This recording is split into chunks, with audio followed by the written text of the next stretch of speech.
Hello, welcome to Challenge to Build. In today's review, I will be taking a look at Vevor's 2-inch by 82-inch constant speed belt grinder, belt sander, whatever you prefer to say. They also have a very similar model to this, which includes the variable speed VFD. So the reason I chose the constant speed grinder is, one, the reviews were actually really poor on it, and I wanted to see why that was. Also, I have other equipment in my garage that happens to be variable speed, and the variable speed for me and what I do has not really come into play. So that is why I decided to go with the constant speed. Both of the 2-inch by 82-inch grinders can be purchased for well below what the market value is for these types of grinders, sanders. And that is probably why you are looking to purchase one of these from Vevor, because you will know that they are priced to be very affordable. Now, with the affordable pricing for this particular model, I did come into some quality issues that I will go over here in this video. As you can see, it looks slightly different than what you may have seen in some pictures. As far as the grinder itself, if you've never been around anything quite like this, it is actually a relatively intimidating piece of equipment, but it is extremely useful, and we're going to get into that here in just a moment. As far as what comes with the grinder, you can see I already have it set up with the flat platen attachment with the base table, along with two smaller rollers and the holder. This will allow you to do some detail grinding for whatever it is that you want to do. I was told by a friend of mine that the smaller roller attachments are great for notching tubes for either exhaust or roll cages, and I can see why, so that is an option there. They also give you a 12-inch rubber roller, wheel, whatever you want to say, and a small pamphlet for the user manual. You definitely want to read this just to see how you can properly use it, set it up, and go over some of the safety instructions in there. As far as packaging, it comes in a very large wooden crate. Everything was shrink wrapped nicely. Once I got everything out, inventoried everything, it kind of goes together pretty self-explanatory. There's really nothing to go over there. One thing you may have noticed with this particular model is this receiver right here. Looking at some of the pictures online of this model and even the variable speed, you will notice that the pictures have a bunch of bolts holding everything together.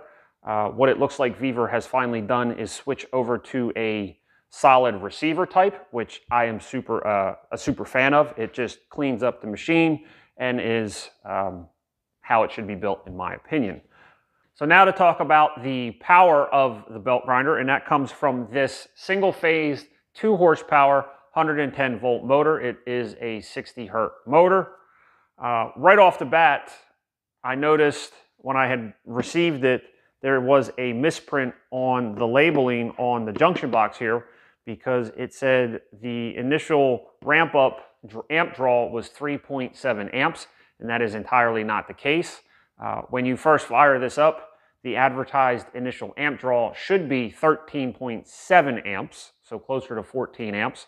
So my personal recommendation is, for a piece of equipment like this, I would highly recommend running a 20 amp dedicated line to be able to support the initial amp run up on this, and you will see why once I fire this thing up. There's also a little bit of discrepancies between what the user manual says, because the no load speed here is 2,800 RPMs, and on the label here it says 3,400 RPMs. So again, there's a little discrepancies between what you're reading, and you'll see that it really doesn't matter what it is, because when this thing is running, it is just an animal and really hogs out some metal.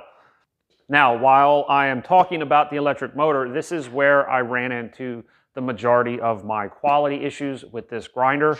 What I ended up finding was, on the initial assembly and start, is I plugged it in, and with the push of the button, I was immediately tripping a 15 amp breaker. And after kind of going through a few diagnoses of why that was happening, what I ended up having to do was removing the junction box lid, and to it I found the internal components of how the electric motor was wired. It was just poorly done. No real good positive connection on the terminals, a lot of loose frayed wires. The ground wire was not directly attached to the case.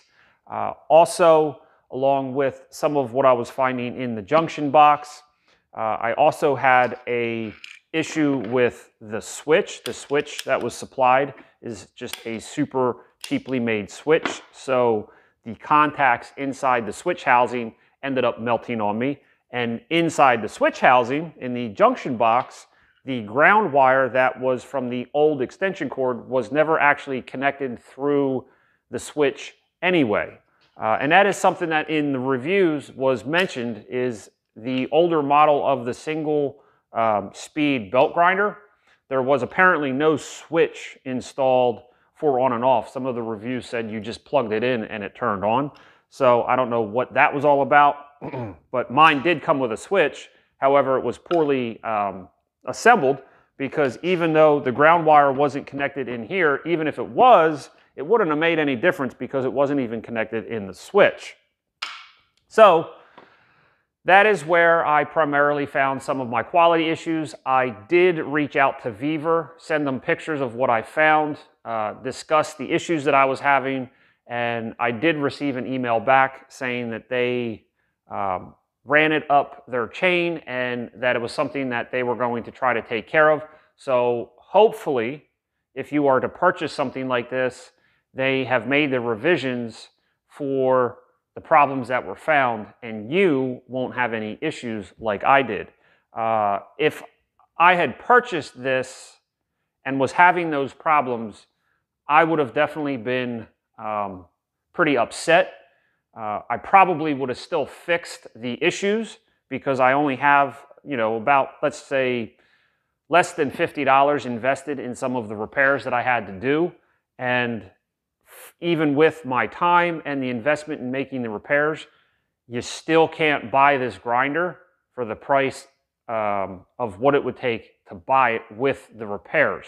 So keep that in mind if you may have problems. A few other modifications that I had to do was I installed a new 12-2 extension cord cable, along with a new PowerTech switch, and then made a completely new junction box with new wiring and heat shrink terminals, got everything cleaned back up, and finally got this thing to run. One more custom little touch that I did, because I had to, was on the tensioner here on the front. You will see I have this big aluminum manual shift handle, and that is because the little adjustment handle that was sitting here ended up breaking on one of the attempts to adjust the belt, which in my opinion, I'm kind of glad that it did break, because this handle and the way that I have it designed gives me a lot more leverage to pull down to make the belt change.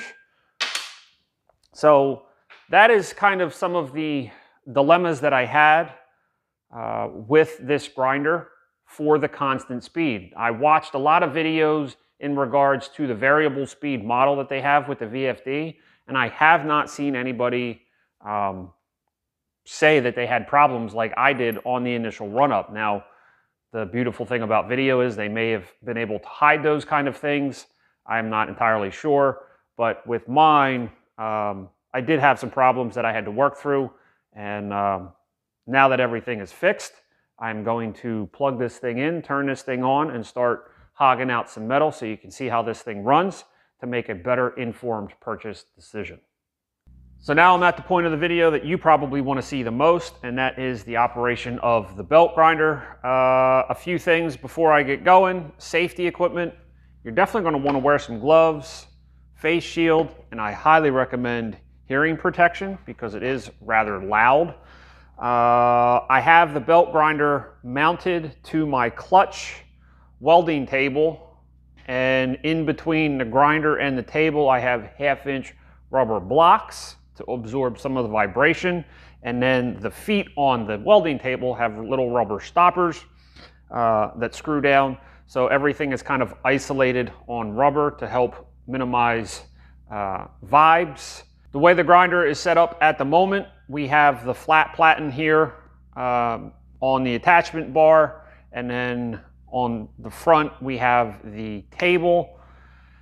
Belt placement and belt tracking can be a little tricky. Normally what I do is set the belt up and then manually spin to try to set the initial blade tracking.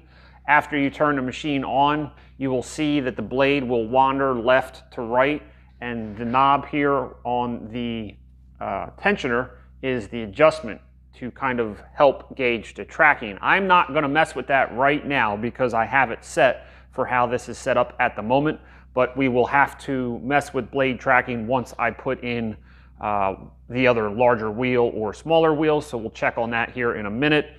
I have a few pieces of steel, some with welds, that I figured I would clean up.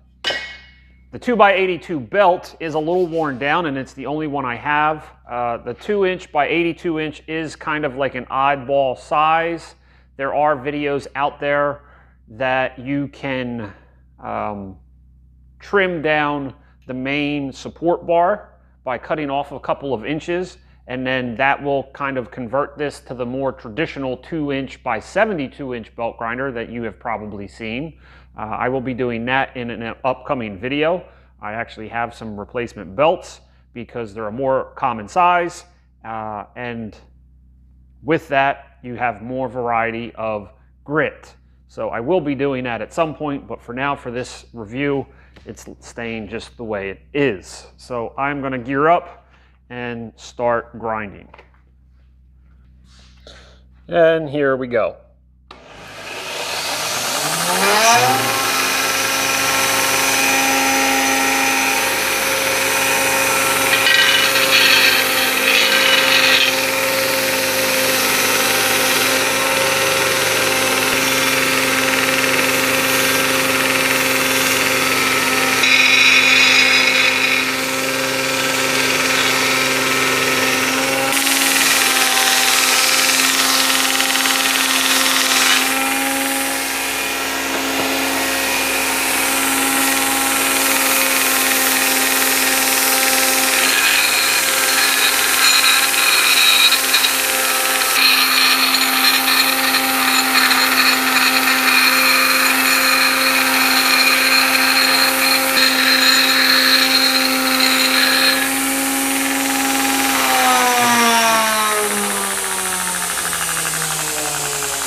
So as you can see, it is an extremely aggressive, powerful machine, and slightly intimidating if you've never used one before.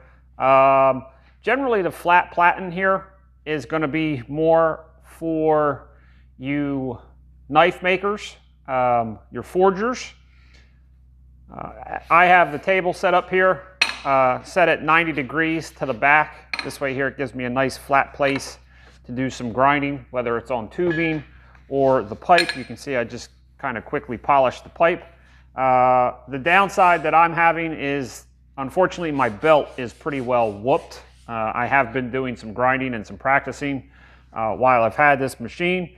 Sometimes you'll see guys have buckets of water for the sparks underneath the grinder, because depending on how hard you push and the grit and the removal process, you can get a lot of heat and a lot of excessive sparks down below.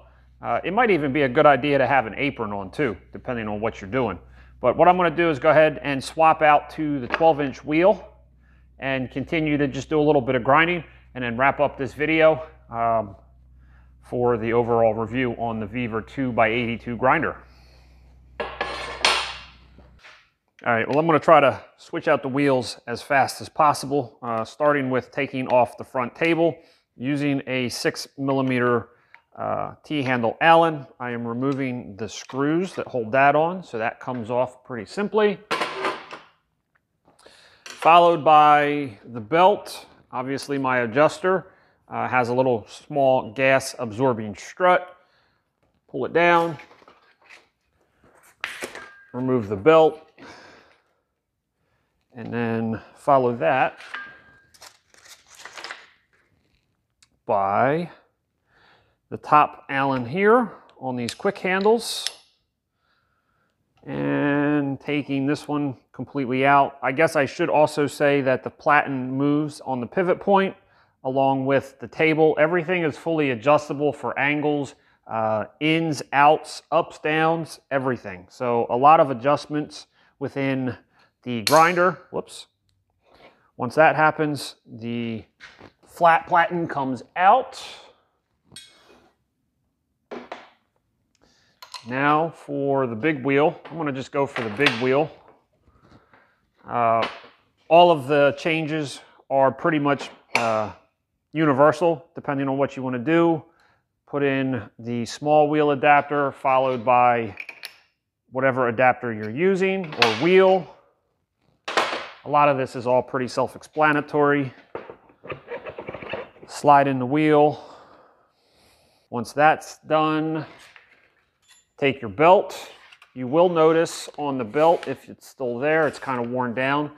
The belt has arrows on it for the direction of rotation. So this one is pointing this way, so it's rotating this way. So keep an eye out for your abrasive belts and the way that they go on. And then it's more or less just reversing the process. With the big wheel, I am going to adjust the receiver, slide the receiver in, put the belt on, and my belt is pretty well whooped. That's why it's kind of fighting with me a little bit.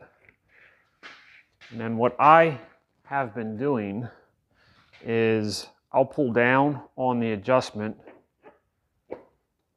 and then tighten up the receiver, and then give the belt a spin. Check for the adjustment, because before you tighten up the wheel, you can kind of move it in and out depending on the placement. I'm going to go with that. There. And again, with just the manual spin, and then adjusting in and out to get the blade, or I keep saying blade, but the belt, where it needs to go.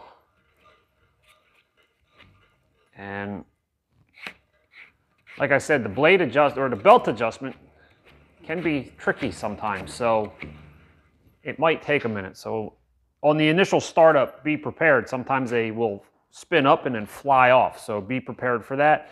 Double check all of the adjustments, make sure everything is tight, and we're going to go ahead and fire it up, and then hopefully it tracks properly. I feel like it's pretty good. Hopefully it will be. Tight, tight, tight. And here we go.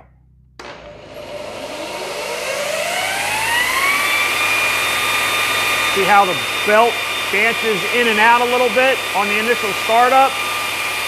It actually is tracking really well. That worked out really, really well. And I will show you the blade tracking real quick.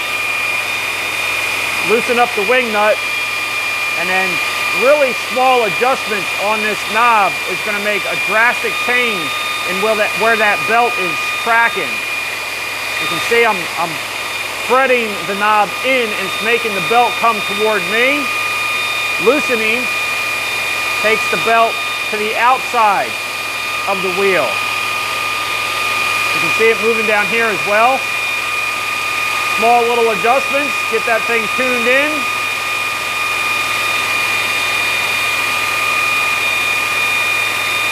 And now we're ready to grind.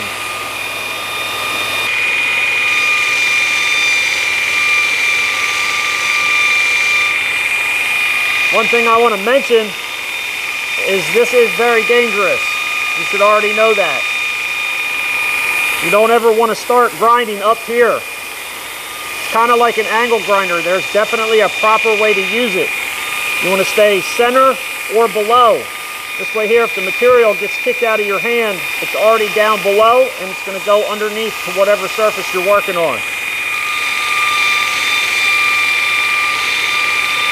Now, I'm not really being real aggressive here because the abrasive belt is already pretty well whooped. But this gives you an idea of what is involved in belt changing, belt tracking, and also changing out whatever tool you want to use on the front of this grinder. The 12-inch rubber wheel is very soft, so depending on where you place the piece that you're grinding on the belt, you can push in and really dig in on whatever it is that you're grinding. And if this had a more aggressive belt, like a 36 grit, this thing would just eat the material away in seconds. That's also why you want to use your gloves, because if you happen to touch the belt when you're grinding, you're going to grind your layers of skin off in a blink of an eye. So safety, safety, safety, safety. So that's going to wrap it up as far as the initial use of the grinder. I think I've probably shown you enough of how it works. I'm going to go ahead and shut it down and wrap up this video.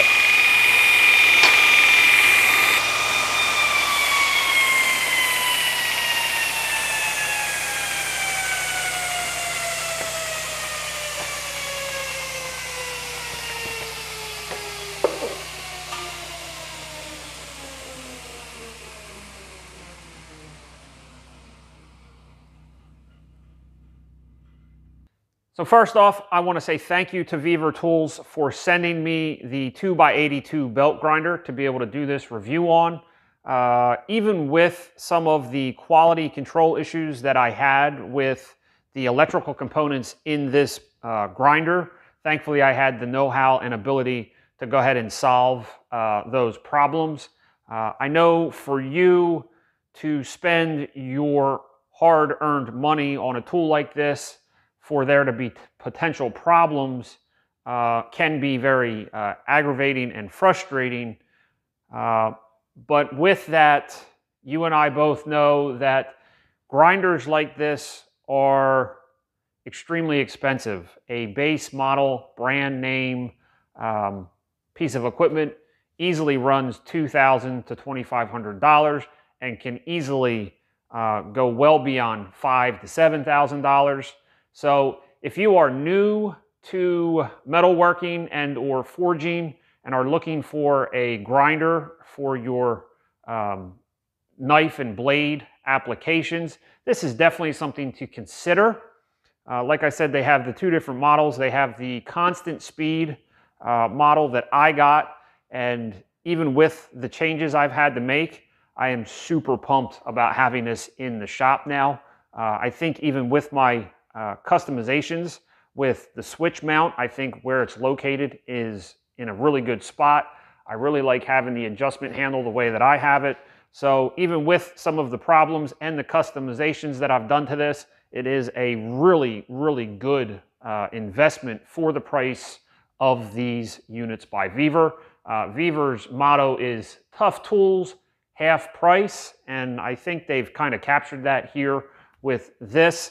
Hopefully my email that I sent them, running it up to their through the chain of command, they have made the improvements necessary. So if you're watching this and are going to make a purchase off of this video, hopefully you will not have the problems that I did.